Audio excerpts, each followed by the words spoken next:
ఓం నమ శివాయ. రాశిఫలాలు ధర్మశాస్త్రాలు ఛానల్ని సబ్స్క్రైబ్ చేసుకోండి. సెప్టెంబర్ 22న దసరా మొదలవుతుంది. అయితే అమ్మవారు ఏ రోజున ఏ రూపంలో మనకి దర్శనమిస్తుందో తెలుసుకుందాం. మొదటి రోజున అమ్మవారు శ్రీ బాలా త్రిపుర సుందరి దేవి రూపంలో మనకు దర్శనమిస్తుంది. రెండవ రోజున శ్రీ గాయత్రీదేవి రూపంలో దర్శనమిస్తుంది. మూడవ రోజున శ్రీ అన్నపూర్ణాదేవి రూపంలో దర్శనమిస్తుంది. నాలుగవ రోజున శ్రీ కాత్యాయని దేవి రూపంలో దర్శనమిస్తుంది. ఐదవ రోజున శ్రీ మహాలక్ష్మీదేవి రూపంలో దర్శనమిస్తుంది.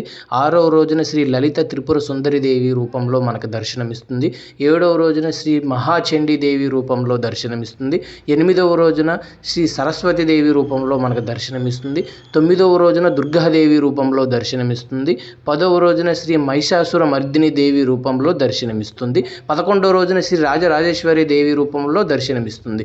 మీకు ఏదైనా సందేహం లేదా సమస్యలు ఉంటే జ్యోతిష్యం చెప్పబడును, స్త్రీ పురుష వశీకరణ చేయబడును. మా నెంబర్కి కాల్ చేయండి.